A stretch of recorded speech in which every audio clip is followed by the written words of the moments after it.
All right, hello wine drinking people. Today is Tuesday, March 8th, and we're kind of paying homage here to the Northern Rhone as we have had a slew of events featuring wines from this region, starting out with Jean Luc Colombo, one of the pioneers, one of the main flag bearers of the Cornas appellation, and then we had an offer on a little vintage Cote Rotie by Patrick Jasmin, and hey, we've got a Chave event coming up this week, just a few days from tonight, one of the great producers of Hermitage Blanc and Rouge in the Northern Rhone. And then we've got this little offer on our Andre Perret Saint Joseph. And hey, we've also got a new segment of our emails. That's right, running out of stuff to do with some of the original segments we came up with this year. So Flavio figured we'd give you a little information on one of this major appellation of the Northern Rhone, or all the major appellations of the Northern Rhone, since we've had this Northern Rhone theme. So let's check out and get some valuable information about the wines of the Northern Rhone.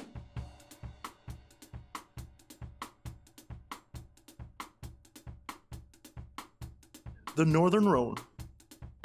Continental climate with harsh winters but warm summers. The annual variation in temperature is due to the lack of large bodies of water in the area. The Rhone River, the major source of water, separates the French Alps from the Massif Central, a second mountain system which houses over 450 extinct volcanoes. The cleft separation caused by the Rhone River is called the Furrow of Rhone. This gives the vineyards its unique and dangerous quality. Fog development in the early springs can be a challenge. Terroir.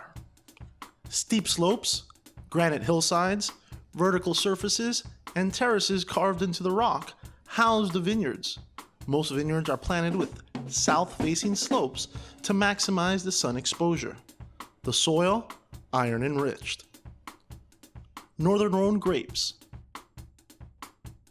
Syrah, Viognier, Marsanne, and Roussanne. The Northern Rhone is made up of 8 AOCs. These are the AOCs as geographically represented from north to south.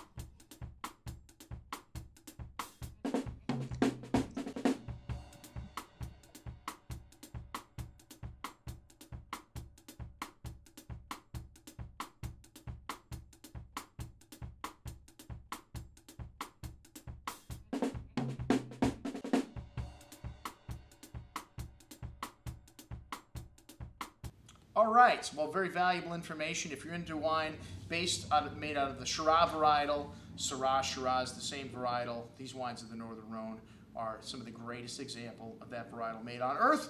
And you're not going to find stuff like you do from Australia, from the Shiraz varietal, which these wines are very alcoholic, 14-15% alcohol. Most of the stuff from the Northern Rhone, 12.5%. Man, you can drink 2 bottles of this Saint Joseph and still wake up and make your jog on the beach in the morning. Trust me, I've done it many times. Well, the wines of Saint Joseph, not quite as well known as some of the other appellations of the Northern Rhone. Most of them are 100% Syrah, but by law you are allowed to add in a little Marsanne, and as I've learned from this segment, also Roussanne, which you don't see very often. But some very good values, some of the best value coming out of the Northern Rhone are the wines from Saint Joseph. So this wine has got a beautiful, almost smoky kind of character to the nose here, and a little tobacco spice, some forest floor, an array of ripe red currant and cherry fruit kind of lifting from the glass, a lovely velvety texture on the tongue, which is one of the things we love about the Syrah varietal, the texture on the tongue, very smooth.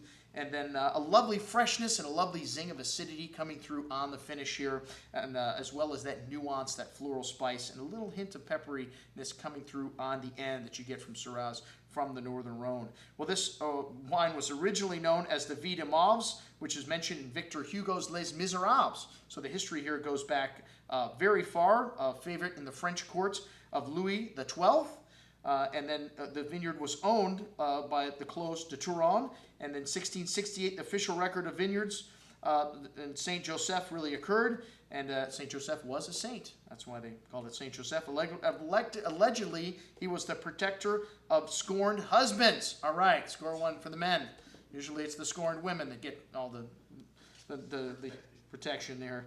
All right, well, Some of the more famous producers here are Gigal, of course, but Andre Perret, a great small producer. And imported by Robert Chatterton, anything with his label on it, you can pretty much count on being a good example of wines from that region. And hey, we've got some other wines from the Northern Rhone, from Saint Joseph, so I figured we'd throw them on this offering also. So check it out, all the wines we've got from Saint Joseph. I'm your host, Andrew Lamposone, signing off for the Wine Watch, saying remember,